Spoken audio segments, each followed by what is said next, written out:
jatuhkan. Naudzubillah min dalik ya. Naudzubillah min dalik. Coba kita lanjutkan lagi kaum muslimin. Coba kita lanjut. Saya tetap akan keliling Indonesia. Keliling Indonesia? Untuk apa? Untuk memenangkan kalian berdua. Tuh.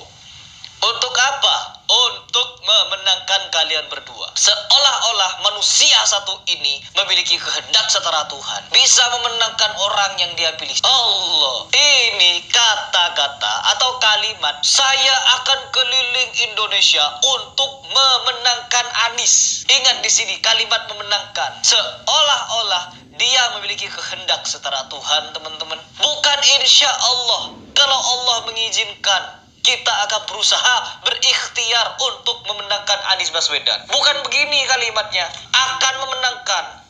Seolah-olah pasti menang. Allah, mulut apa ini? Itu kalau orang Jawa bilang, itu abang-abang lambe tok ya. Cuma umdu, kegedean omongan.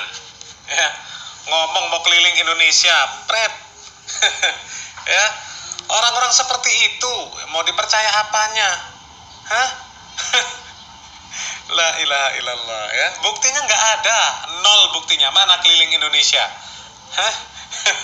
Ya, coba kita lanjutkan lagi kaum muslimin. Lanjut lagi. Sekuat tenaga saya. Tenaga. Keringat saya tumpahkan. Keringat tumpah. Darah pun siap saya tumpahkan. Siap darah ditumpahkan.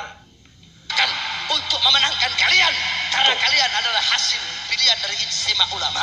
Waduh, ijtima ulama. Ulama yang mana? Pak Taufik Assegaf yang kalian anggap ulama, Pak Bahar Smith, Pak Rizik Syihab, dan ulama-ulama yang lain yang kalian anggap itu sebagai wali-wali Allah, ya. Aos, sok-sokan ngirim malaikat, dan pada kenyataannya malaikat-malaikat yang dia kirim tidak bisa membendung suara Prabowo. Entah suara Prabowo ini dengan kecurangan dan lain sebagainya, apakah malaikat-malaikat yang dikirim itu tidak bisa memenangkan Anies? Allah, saya akan keliling Indonesia untuk memenangkan Anies Baswedan. Karena apa? Anies Baswedan itu Imam Mahdi. Karena apa? Anies Baswedan itu yang terbaik. Saya tahu kalau Anies Baswedan itu orangnya kritis, orangnya berpikiran maju, orangnya akademis, tetapi ternyata dia juga muhibbin, ya, mukibin Habib ini. Dan tidak mungkin orang yang didukung oleh Tuhan palsu ini bisa menang. Tidak mungkin. Pokoknya tidak akan menang. Makanya saya menyebutkan Anies seharusnya sembuh dari penyakit lamanya. Tapi apa? Masih saja seperti itu. Membawa-bawa malaikat, membuat fatwa-fatwa pengikutnya wajib milih Anies. Dosa kalau gak milih Anies. Apa itu? Ini lagi mau jadi Tuhan ini. Sudah mendahului Allah. Sedangkan apa peringatan dari Allah? Qad ja'alallahu likulli syai'in qadir. Ini kata Allah, segala sesuatu sudah ditentukan oleh Allah Subhanahu wa Ta'ala. Dan seolah-olah Bahar Smith ini memberikan statement kalau dirinya setara Tuhan, mampu memenangkan siapapun yang dia pilih, akan keliling Indonesia untuk memenangkan. Allah, tidak ada kalimat ikhtiar. Harusnya ada kalimat ikhtiar dan ada kalimat insya Allah. Kalau Allah berkehendak, enggak kalau dibablas langsung memenangkan Anies. Inilah yang patut kalian sadar. Kenapa Anies Baswedan tidak menang? Kenapa Anies Baswedan kalah? Karena orang-orang seperti ini yang mendukungnya. Orang-orang halu ini. Mereka ini seolah-olah menjadi orang yang paling mulia, paling suci, paling wali, paling dekat dengan Allah, paling makrifat, sampai-sampai ngirim 1 juta malaikat, sampai-sampai mewajibkan Anies menang, sampai-sampai bawa Al-Quran, bawa ayat, bawa hadis, bawa ini, bawa itu. Dan ujung-ujungnya ngibul semua. Suara goib. Lanjut dulu. Gedek saya ya bang. Tapi kalau nanti kalian jadi presiden, kalian khianati bangsa, khianati rakyat, khianati agama, khianati ulama. Demi Allah, saya Anies Smith orang yang pertama melawan kalian untuk turun dari kursi kepresidenan kalian. Sontoloyo,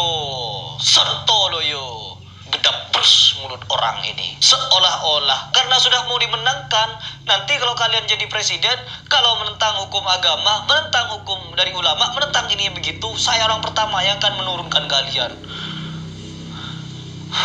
Memang orang-orang yang ditokohkan, dianggap sebagai pendakwah, dianggap sebagai ulama, ya, apakah itu Gus, Ustadz, Kiai, Habib, kalau sudah totalitas mendukung capres, itu akal sehatnya langsung hilang kaum muslimin. Coba, ya, nggak pendukung 01, nggak pendukung 02, nggak pendukung 03, sama, ya. Kalau mendukung totalitas, akalnya hilang mereka itu. Halunya tingkat tinggi, kemudian menghalalkan segala cara demi untuk memenangkan capres mereka. Ya, coba dipikir kaum muslimin. Ya, dipikir dengan akal yang sehat. Dari mana asalnya? Kok bisa-bisanya Nabi Khidir dikatakan mendukung salah satu capres? Ya, dari mana asalnya? Kemudian dikatakan hukumnya wajib memilih salah satu capres. Ada fatwa hukumnya wajib memilih salah satu capres. Ya. Kemudian dari mana ada dikatakan 1000 malaikat dikirim untuk mendukung capres? La ilaha illallah. Mbok otaknya dipakai lah ya, dipakai otaknya. Orang-orang seperti itu kok dianggap sebagai ulama, dianggap sebagai gus, dianggap sebagai kiai, dianggap sebagai habib zuriat Nabi. La ilaha illallah. Ya Allah, koplak ya. Coba kita lanjutkan lagi kaum muslimin. Ya, istighfar. Bahar, Anda harus istighfar. Anda itu seolah-olah Anda itu calo akhirat. Ente beragama atau ente ingin membuat agama? Seenak jidat juga berfatwa. Barang siapa yang membaca surat Yasin dengan cara begini begitu, kelak ketika dia mati di akhirat akan mendapatkan istana. Dan di dalam istana itu ada 9 kamar. Dan di antara 9 kamar itu ada 90 kasur. Dan di antara kasur-kasur itu ada berapa bantal begitu. Dan di bantal-bantal itu ada ribuan bidadari. 90.000 bidadari. Begitu katanya. Ya, dalil dari mana itu? Menisbahkan sesuatu kepada Allah dengan kedustaan. Bukan cuma menisbahkan sesuatu, dia mau jadi Tuhan, mau menangkan Anies katanya. Bagaimana mungkin Anies bisa menang kalau didukung orang seperti ini? Saya yang dulu sempat mendukung Anies Baswedan, tidak respect lagi ketika dia melihat ketemu Habib ini, Habib itu, Habib ini, Habib itu. Prabowo juga demikian, didukung Habib Lutfi.